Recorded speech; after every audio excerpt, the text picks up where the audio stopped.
The goal here is for this community is that we build lasting wealth. That's the goal.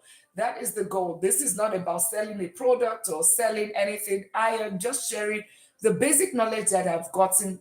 Okay, and I will be telling you the story of who I met today, and sharing the same story of I also build wealth in their 60s and how much they earn, and also confirming that whatever strategy that we talk about in this community actually work. Okay, that's basically what I'm sharing. Okay, the same reason. And you tell me, where are you connecting from? Where are you connecting from? I am in Texas, in United States. I am in Texas, in United States. And if you're just meeting me, I am Dr. Lina. I'm a doctor of business and not of medicine. And I just help people. I help professionals, okay, hand the paycheck to paycheck cycle. Okay. The goal is for us here to become a millionaire. If you stay here the goal is in 10 years, we are building a million status. And I'm just going to clean this hot mess that we have here, because we have been talking about this. We've been talking about so many things, and I'm just going to be turning it up here. Lucy, welcome, and Sly, welcome. If you do not mind, let me know where you're connecting from. Let me know where you are connecting from, and we just will start talking about it. And what is that one thing that is holding you back from investing? What is that one thing that is holding you back from building wealth? Okay, if you understand, we've been talking about this book, Rich Dad Poor Dad. If you don't have a copy of it, this is the first. I always say that this is the number one, like the beginner stage. Okay, because guess what? If you are just earning, if you are getting your paycheck, even if you're a lawyer, you're a doctor, you're earning 300,000, you're earning 400,000, and you're just using it to fund your lifestyle. Chazaha, welcome, welcome, and thank you for sharing the life. What you realize is that by this book, you are a poor dad because you're just earning and you're funding lifestyle. For you to be able to move to this status where this is what it means by ending the paycheck to paycheck. This is what it means by wealth building. This is what it means by stepping off the hamster wheel. It's when you become rich dad. It means that you are not there, but money is work. Your money is working for you. You are not there, but you are still earning. You are still earning money in your sleep. And this is where you want to be, because being here is very risky. Okay, because you continue to, as much you continue to have to work every single day or every single month, so that you can be able to get income to take care of yourself or to feed that lifestyle. Now, what that means is that if suddenly something happens to that paycheck, what happens? What basically happens is that you don't have an additional income. Miss Foxy, welcome, welcome. Welcome. Miss Foxy is one of my it's part of my community where I belong to. Welcome to this community. So if you remain here, like, and you're just earning a paycheck every single month, and you don't take actionable step to move from this to this, what's going to happen is that you realize that you will remain on the hamster wheel. You would, that's what is called rat race. You will do this till you are 65, till some people even do 67, 70. Even after retirement, they have to go back to work because they did not put anything in their safety net. And even when they had something in their safety net, they were just putting it as savings, or some of us are waiting on social security, and unfortunately social security might not be there, right? Social security might not be there at retirement. But aside that, social security or retirement is just even one side, because that's your future self. But you want to have financial peace. You want to be able to say, okay, you know what? I can decide to move away from the rat race. And tonight, I just want to ask, what is that one reason? What is that one reason? What is that reason why you are not building wealth? What's that thing that is holding you back? And I'm going to break it down tonight, and that's why I'm cleaning the board. Because, first of all, we have said one thing, and I will go back to it again. One thing that I want us to talk about is, how do you move from that stage, from here to here? How do you move? And by the way, if you don't have a copy of this book, if you have not followed, if you have not subscribed, consider subscribing, because you're going to, the goal is for us to build lasting wealth. So tonight, let's just talk about the first thing that you need to do. Aisha, Aisha Abdoye, well, welcome and thank you for following and thank you all for subscribing. The first thing that you want to do, I call it the well triangle, right? It's called the well triangle, and we'll go on the board today. It's called the well triangle. On this triangle, what happens is, and I do not like the way to clean it more. It's not looking okay. I call it the well triangle, right? So, number one, what's the first thing you want to do? Everybody starts from here except you got an inheritance or you got and everyone, if you thank you for the follow, thank you for sharing the live, thank you for subscribing to the channel. So if you are new here, okay, we're just talking about how do you build lasting wealth, and I am talking about the wealth triangle. The first thing, except you had an inheritance or you won a lottery, everybody starts from one place. It's called the salary. Okay, and let me get another. This is not working. It's called the salary. Okay, the salary. This is the skill. It's also the skill. You have it through the skill because you went to college or you learned a skill and you became an HVAC technician or you became an electrician or you became a surgeon, you became a lawyer, IT specialist, all of that. That's why you have this, and then guess you, because you have the skill, you have, that's the first step. That's what they tell us: go to school, go to college, get a good degree, and then you earn money, you get a house, and of course you'll be okay, right? Now this skill, if you continue, and a lot of times what happens, everybody says that, okay, I have this skill, and then what happens, you say, okay, I have the lifestyle. So your food, your clothing, your bag, your shoes, all of those things. So most of the time, what happens is that we just continue like this from salary straight to the lifestyle. Okay. So when you get your paycheck, you fund your lifestyle. Okay. Which is pretty normal, right? Which is pretty normal. But what this does is this keeps you on one thing, it keeps you on the paycheck to paycheck cycle.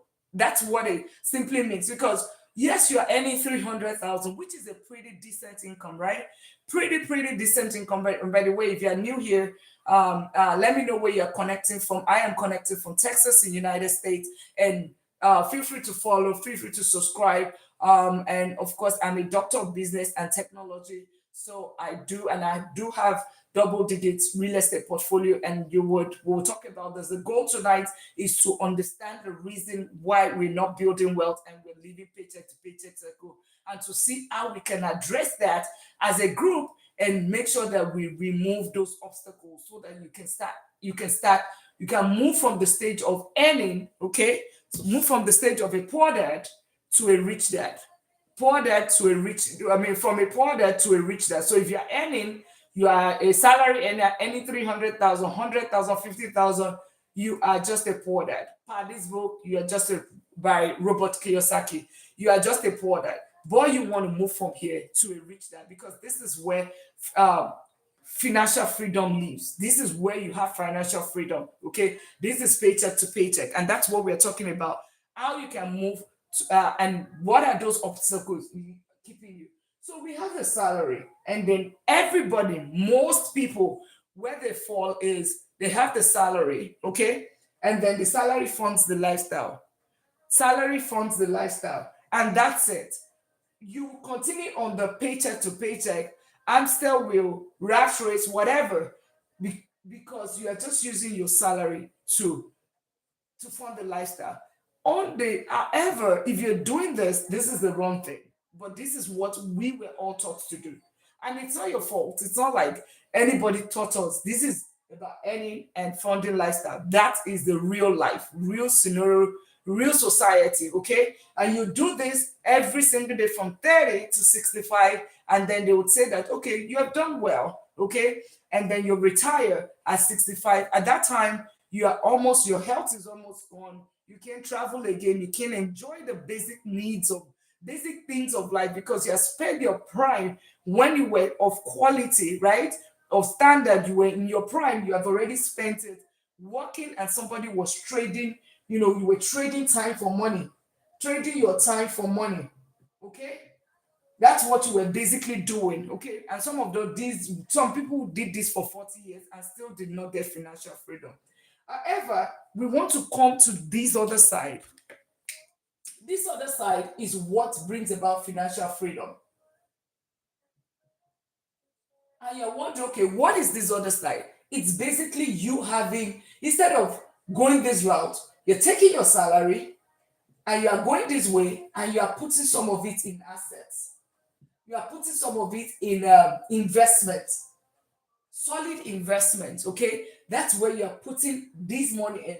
So the salary comes. Okay, you take some of it to fund your lifestyle. You take the additional. Memorial, welcome, and thank you all for sharing the live, and thank you all for all of the likes. Okay, if you're wondering how to do likes, it's just to tap your screen.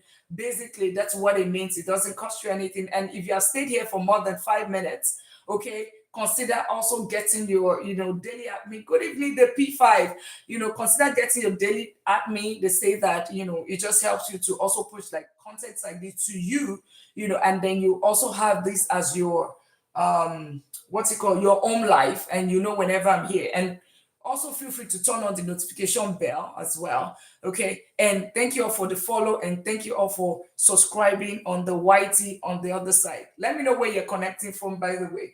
So if you now do salary and then you put some of it to fund your lifestyle, you do your basic need, and then there's something called here delayed gratification.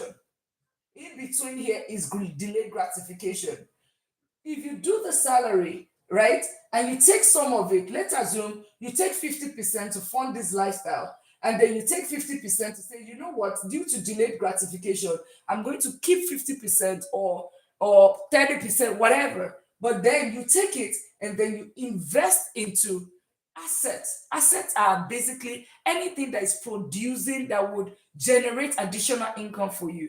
If you put it here and then you can now go this route. So instead of you saying salary to lifestyle, you do salary to asset or investment, and then then it goes to your lifestyle. I give you an example, a real life example. I wanted to buy a car, okay, in 2024, and everybody said, "Oh, Dr. Lina, you work so hard, you deserve the car." And in my mind, I'm like, I can't trade the whole year of my income, like the whole year of my life, because the way I look at money is my life. Because remember, you have worked how many hours today? You have worked 8 hours at least today in a corporate job, done 8 hours, and they are going to be paying you for that 8 hours, right?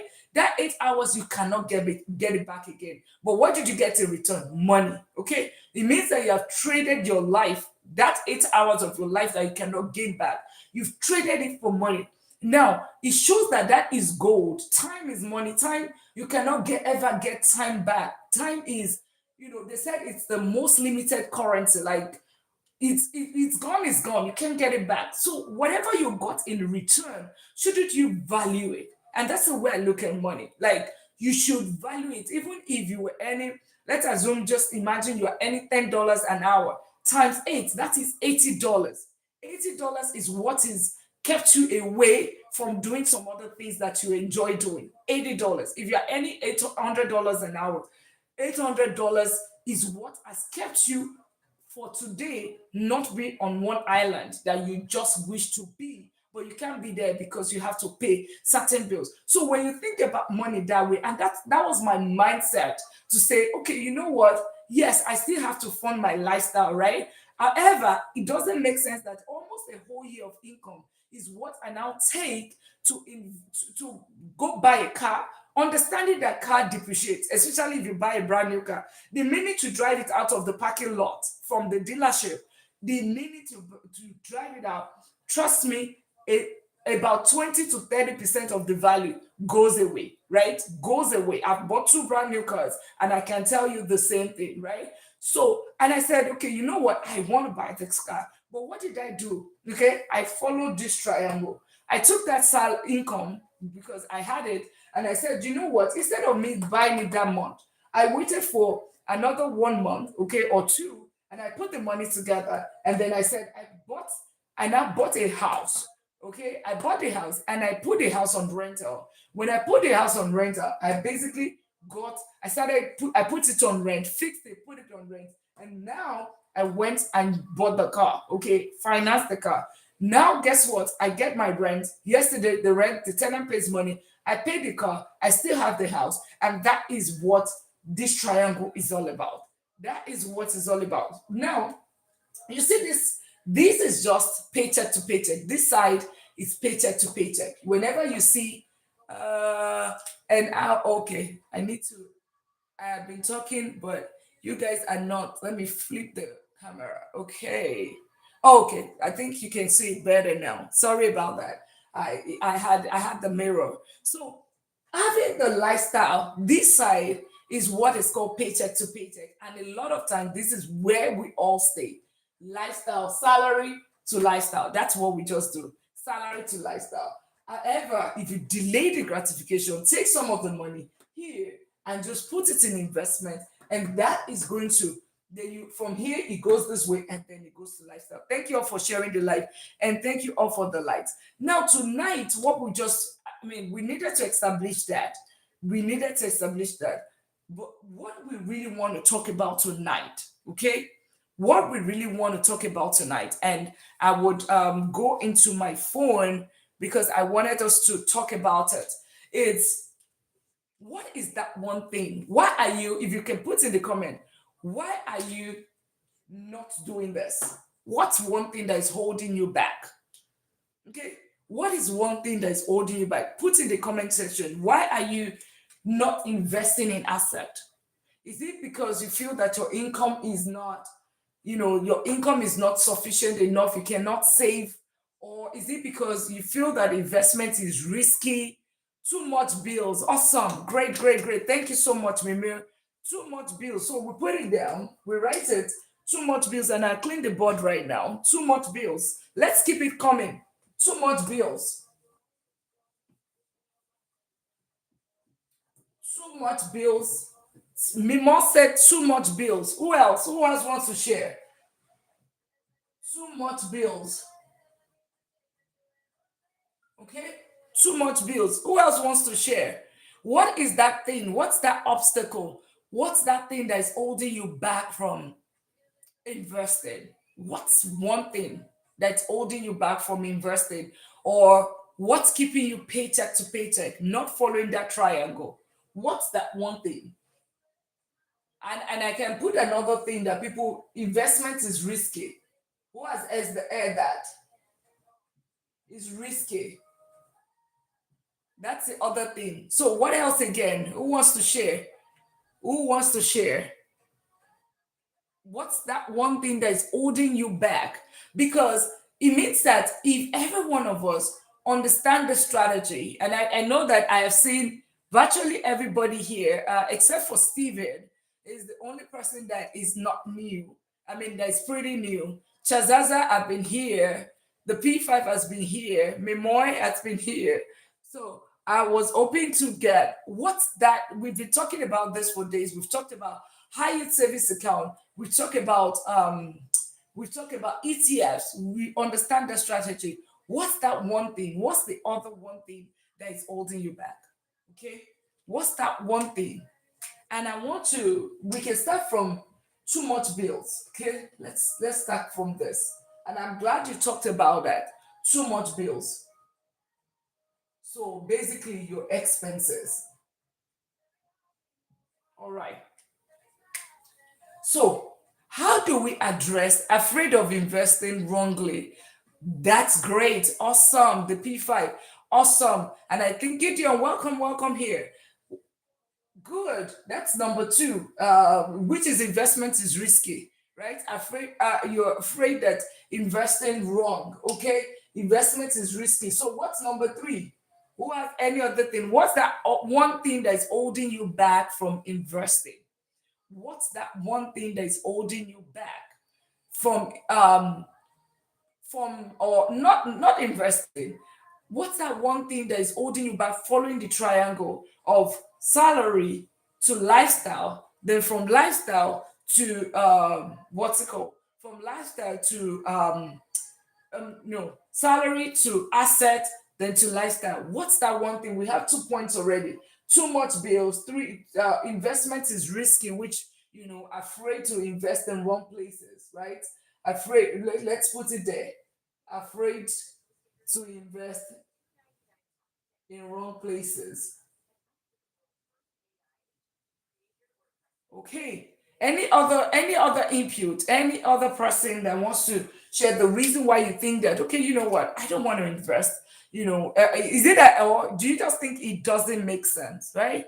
It doesn't even make sense to invest or something, or you just feel that it's just better not to, it's just better to have your money under your, any other reason. But those are solid, and those are very, very, very solid facts. Very, very solid facts. And I think we would first of all start from the first one, too much bills. Okay. And how do we address it? Because the goal from this place is we want to, as much as possible, and remove those obstacles. Okay.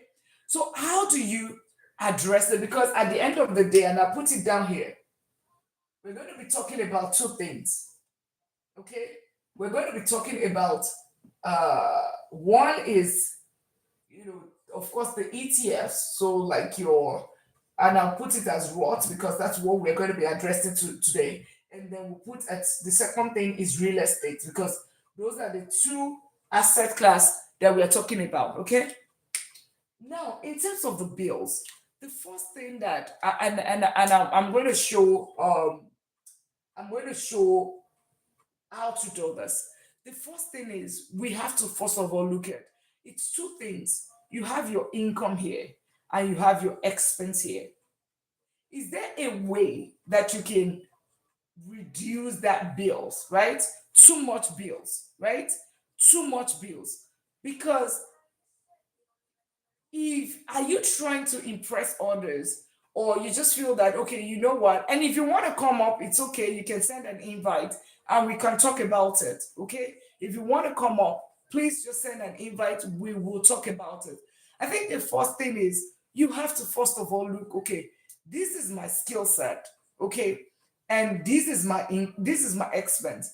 If we keep increasing our expenses and we're trying to impress others, or we're trying to live beyond our income, what's going to happen is that you just continue on that paycheck to paycheck cycle. Okay. And I would also go back to, I will put actual numbers when we get here. Okay. I'll put action numbers how you can actually still invest even with that bills that is high. So the first thing I want us to do, okay, actionable step would be, and this is me more and every other person. Can you take 1 month, 2 month statement, your bank statement, go and look into it, okay, and figure out what are the, just understand what goes into that, into your account, right? What are the things, where do you put your money, what are you spending those expense, if you can look at the expense sheet and just say, where am I putting my money, where's my money going? Okay. Once you understand that, because it's basically and I did this, we did this in December, right? Think about all those lunch that we are eating at work, and if you're making food at home, right? Think about how you can replace that. That's number one. User 50, 150 welcome. That's number one. Two is, are you doing some shopping? Like, are you is your expenses basically your four basic needs? Okay. Is it basically your rent or your mortgage, your what's it called, your rent or your mortgage, your feeding, right, meaning cooking at home, groceries, your utilities, your and of course your car.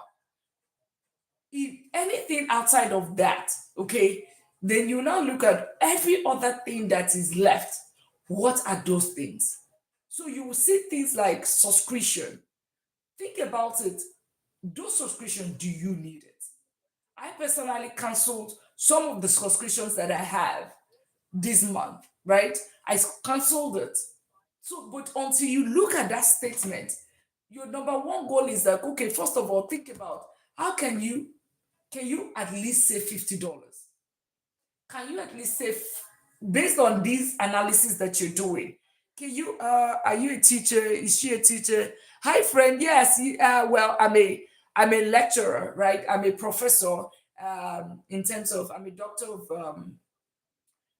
doctor of business and technology, so I teach AI, cybersecurity. I know, but also I'm a vice president of technology. But I am here as a wealth coach because I also manage double digits real estate property, real estate portfolio, which I'm sharing with everyone. So it's just a YT community asking question. So what am I trying to say? So when you start with, can you even say $50? When you are doing those analysis, those expense, when you look at your bank statement for last month, for January and maybe for December, or no, January and February, take that statement. Also, it's a very good time to even do that. And then you are doing a simple audit on your statement.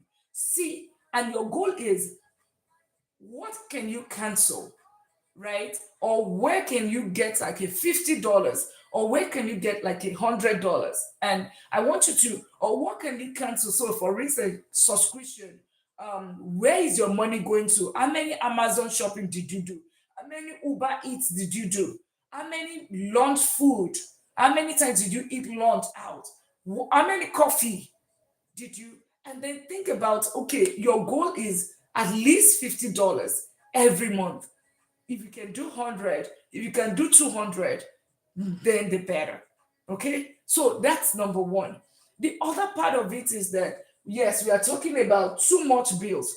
So how do you, the two here is what we want to see, how we can make it basic, basic bills. That's what we're saying, looking for. This is too much. Is it too much because you are the one making it too much, right? Is it that you are focusing on wants instead of needs? Two different things. Wants is different from needs. Want is, okay, I want this thing. You don't need it for survival. Okay? You do not need it for survival. I need, your need is what gives you life. You need to, of course, you need to wear clothes, you need to have shelter, you need to have eat, you have to have cold environment, a cold environment, all of those, the food, your transportation, that is basic need. But if it's now like, okay, you know what? I want Hulu, but at the same time, I like Netflix because there's this show on Apple, and then you're having like four subscription on TV, then you already know that you're just doing what, or you are trying to impress others, okay, because your friend is bought this purse or bought this shoe, then you are buying it, or you are just one person that just buys things on Amazon. You put something on the cart. And by the way, what really helps me with that is that I leave those things in the cart for 24 to 48 hours, right? And then once I do that, I come back after 48 hours or 24 hours, and then I'll still look, do I really need this thing? 50% or 60% of the time, I realize that I do not need it. So avoiding impulse buying, okay? Those are the ways that you can remove this too much. And then lunch at work. Think about, how do you can you replace your food, making your food from home rather than eating lunch every single day, which is about almost $20 every single day. Okay. And we would see where these numbers goes. So the goal is at least $100, between 100 and $50 when you do that assignment, right? Oliver, welcome here. When you do this assignment, 100 or $50 is what you're going to do. That's your goal, all right? In whenever you are doing this exercise of checking your expense statement, your bank statement last month, whatever you can cancel, subscription, eating out, maybe you do just use coffee pots instead of, I don't want to like restrict us, but that you can get $50 extra. Another way is that, okay, let's assume that this expense is, the two is not there and you are the barest minimum. The other way that you have to think of, what are the other ways you can increase your income? What are the other ways? Okay, because it's this way. Remember, income here, expense here. The difference here is that financial freedom. All right. The difference here is the financial freedom. So, and that's why it's either you increase, reduce your expense, which is what we talked about, or you increase your skill, your salary, your paycheck, right? And how do you do that? You can either decide to say, okay, you know what, I will be doing at extra hours, I'll drive Uber. You can do rental arbitrage, where you rent a place and then you put it for short-term rental. Of course, you're going to do Airbnb. Makes a lot of sense. Thank you. Absolutely. Think about that. Or you can do TT shop. Think of how you can supplement your income. Such that, let's assume you're earning 100,000 right now, and you know that your expenses are already at 80,000, and you can save more. Then you can force your income to like 120,000 or or even if it's 70,000, you can force your income to like 100,000, and then you try to do everything possible to keep your bills low. Okay, but whenever you add this extra income, just ensure that you are not increasing your expense. Whenever this, let's assume that you do Uber, for instance, that Uber money, you are not going to add it to whatever monies that you have right now. It is going to go straight to investing. Think about it, that you know what, this extra time that I'm working, right, that I should be laying on my bed watching Netflix, I'm using this time to build wealth. Okay, those are other strategies that you can do. Another way that you can do is, you can also do like myself, that was able to increase my income. Shode Connect, welcome, welcome. That I increased my income 10 years ago by 30,000. What did I do? I pivoted from, corporate accounting, corporate finance. I pivoted to technology. Oh, thank you so much for the art and the, what did they call that? Yeah, thank you so much for the gift. Additional Olanre, welcome, welcome. And let me know which country you are connecting from. So basically, you can also do like myself and get an additional skill set. I'm not saying that go and get another college degree. No, because here we are not getting college loans. We are not getting into any debt. But you can simply take a certification, and I have on my page. So if you have not followed, or you're not following, you're not subscribed on the YouTube channel, or you're not followed here, you want to follow, because there are some. I think I posted it 2 days ago, or just yesterday, where I put what are the free skills, right? Free skills that you can get, especially in tech, you can get from Harvard Business School. Oh, thank you for the daily at me. You can get from Harvard Business School. You can go on Coursera. You can go on, I think IBM. I think I have like 5 of them where you can actually go there and learn for free. They might charge you $100 for certification, but you will still get that skill for free, right? In my own case, I literally spent $600, right, to get my certification from ISACA. And of course, I pivoted from corporate finance to tech, all right? And simple, within 4 months or 5 months, I got an increase of $30,000. This is me, so because I'm just giving my live example. That was about 12 years ago. So you can also force your income up by getting an additional skill set, like almost for free or for little, because you always need to think about the return of an investment. That's why I always say you don't have to go back to get another college degree, because an expensive college degree defeats the purpose here, right? You already have a degree. If you already have a certificate or something that you're working with, there's no reason why you should go back unless you started earning income. All right, you started earning income, and then you think that, okay, maybe 3 years down the line, yes, I want to go get another degree, like myself. When I went to get my master's, then I get my doctorate,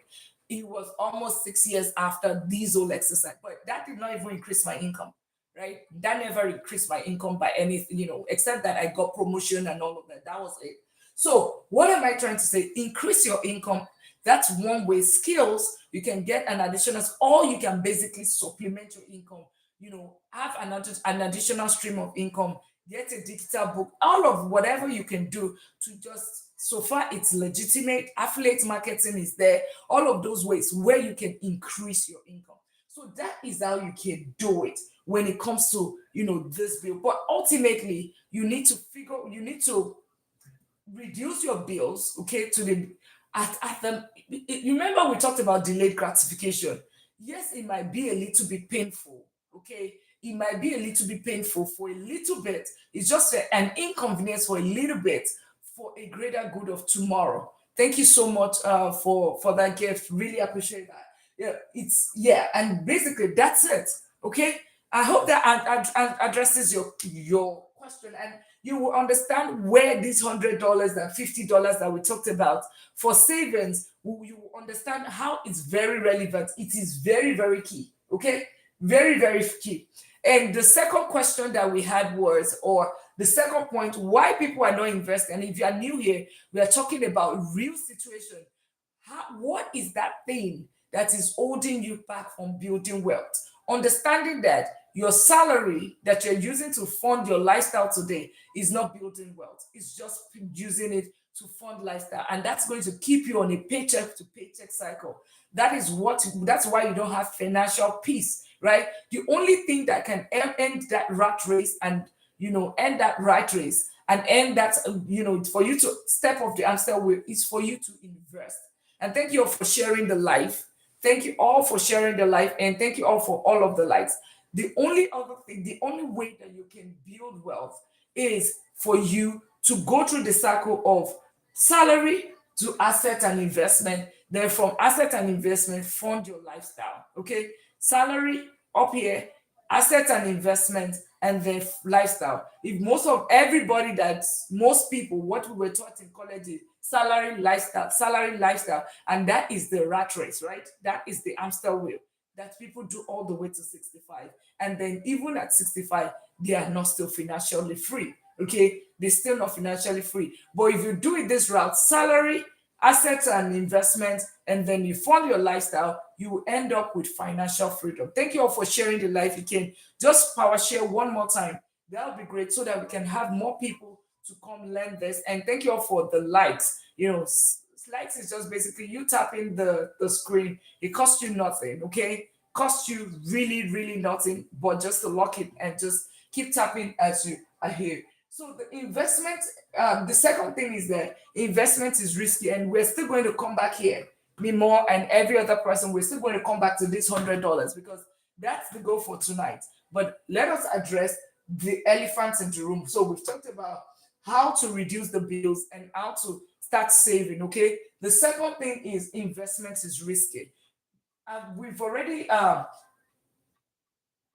A lot of times we always look at investment being risky. Yes, it has a certain level of risk. Okay, it does have a certain, because of course, whenever you put your money in the stock market or whatever, it comes with the fluctuation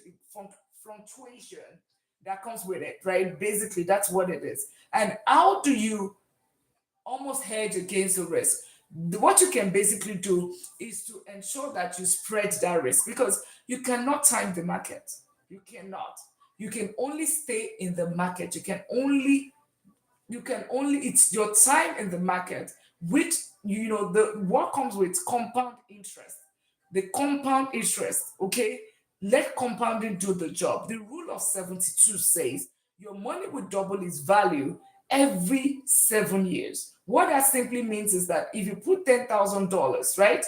You put $10,000 by year seven, your $10,000 become 20,000. Okay, that is like minimum, right? Minimum at an 8% return, right?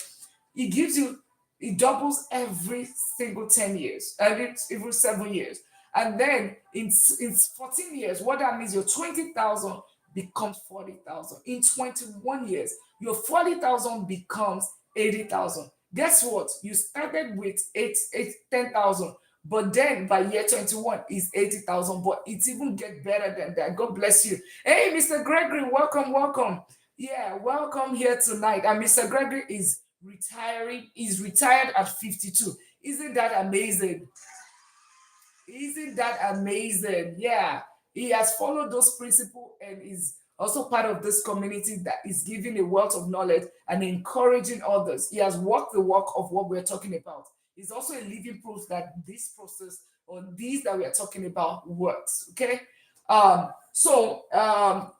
said that, so you are going to basically take your money.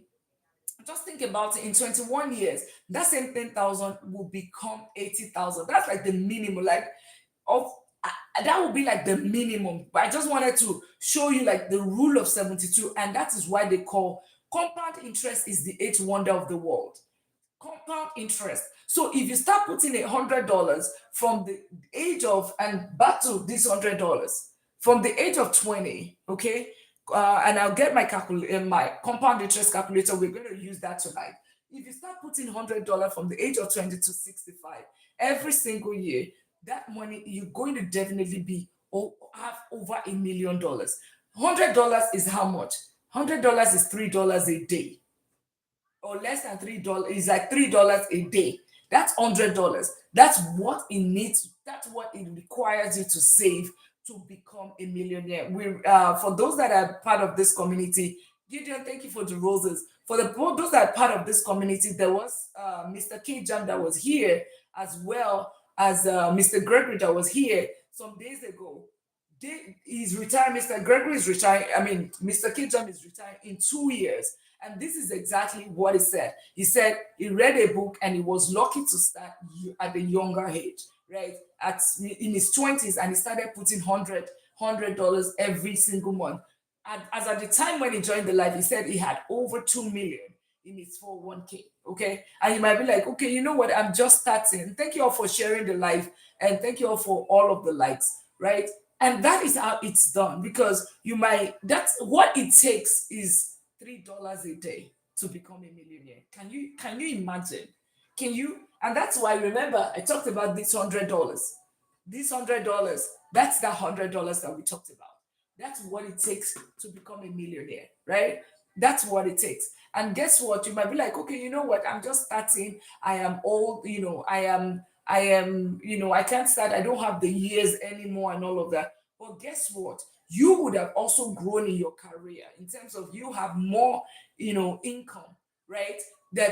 As somebody that started at 20, whatever job they're doing, they're probably $100 might be some money to them. But to you, $100 might not be, because you would be able to put $200 or $250 or whatever dollars that you can afford, right? But it's a function of you even starting, even if it's just $100. It's a function of you starting. And that's what I want us to talk about tonight. So investing being risky.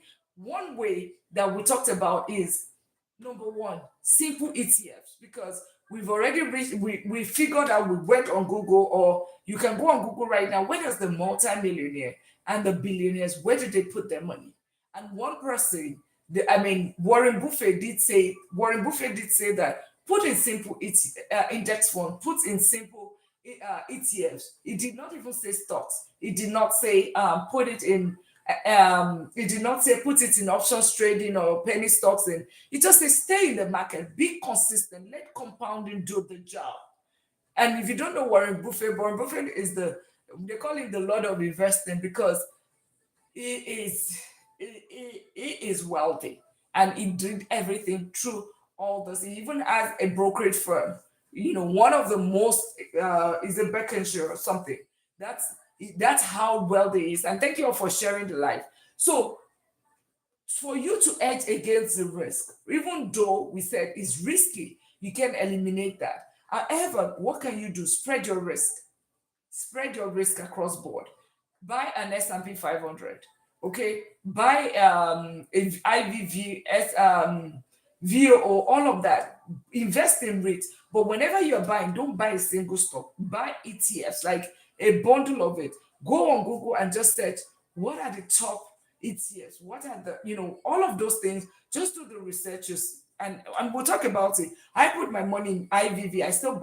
I bought on Friday, okay, and then it reduced today, because yesterday it went up. It reduced today at dollar cost average. Okay, what is dollar cost average? It basically means that every single, you are just buying when, if you see that the price drops, you buy, or you are just buying consistently. Okay, you have an automation in place such that every single paycheck they are taking this $100 or $50 every single paycheck, and then they are investing it towards towards your Roth IRA, or towards your brokerage, and they are putting it in those investment vehicles like simple ETFs that I talked about. And then every single month they deduct that, and it's bought towards is used towards buying those ETFs. What does that help you to do? When the price is high, you are buying. When the price is low, you're buying. Guess what? The VO that I bought 300. It was it 200 and is it at three is it at 300 2 years ago? I need to check. Today is 600. It's over 600. It's over 600 now. SCHD that I bought, was it $23 or $24? Now it's over $31 at some point. So it's just the fact that you are, it's the time in the market really. Basically, diversify. Buy gold and precious metal. Yes, absolutely. Gold and precious metal. Even though I'm not, except for personal gold that I wear, it's another. Think about it. In the 80s, gold was about 300 pounds. Now it was 80 in the 80s. Gold. Think about it. In the 80s, gold was about 300 pounds. Oh yeah. Wow. So, and it's like 5,500 a pound. Absolutely. Absolutely. Absolutely. Gold and silver is the other part. Ultimately, it's just diversification, almost having everything diverse, right? Because you want to spread your risk. And that's how you edge against, investment is risky. I'm afraid to invest in wrong places. So these are the places that you want to put money in. P5. These are places where you move simple ETFs and do your research well. Of course, I'm not your financial advisor, but this is where I put my money. Okay, I put my money in simple ETFs, like I mentioned, VOO, QQQ, SCH, VOO, QQQ, SCHD. I put some in. I don't do REITs because I have traditional real estate. But then gold is another place that you can also put your money, like because it's almost like almost stable. It's like you're edging against the risk that comes with it. It's always going to grow. See, in the 80s it was $80. Now it's 5,500. So you can almost not go wrong. But then what this helps you to do is that you are spreading your risk. It's not like you're putting everything in gold. So it's just like if gold went down like a month ago, you are not impacted. Your portfolio is not heavily impacted because yes, I got some. Absolutely, that's just the way to go. It went down, and because of that, because you have that, but you also have ETF that was also doing well. Like S&P 500 did 18% last year. So even if gold went down, really you were not your portfolio would have been, you know, almost flat, like because there was reduction in one, but there's an increase in another. So those are like the things that that's how you edge against the risk. Okay. And then also understanding that you are here for the long haul, understanding that you're here for the long haul. You're not we're not, even when the market goes down, you don't, because the market is down right now. It's going down because I looked at VIX earlier. It was like 20, it was at 27%. VIX is like measure of fear, right? Measuring of fear, right? It was going up. I was hoping that I was going to reach like 40%, and then I jumped into the market heavily, right? With what goes down, absolutely, that's it. Never, especially when you know that Warren Buffett said something, and he did say that he has lost. There are times when the stock went all the way down, where he lost money all the way down to like almost 40% of his portfolio. He said, but guess what? Today, those portfolio are like times 10, times 15 of what it was. So at that point, once you sell is when you lock the loss. Okay. Whenever you see it and the stock it goes down, just look at it as a paper loss. But whenever you sell it, that's when it becomes an actual loss. And you really don't have any business with it. Just the same way you're not looking at your 401k because it goes down and you're saying, because it's until 59 and a half or whatever until you're old. That's just the same way. And let us, I hope that answers your question. So that's just basically spread your risk, okay? That's number one. Have a diversified portfolio. That is, and of course, just keep it simple. Don't just dollar cost averaging. Diversify your portfolio. Those are the two things that I think will help you, and put it in solid places. Do your research before you invest, and really, you should be fine. You should be fine. I mean, um, and let us, another thing that I wanted to, any other question, by the way, any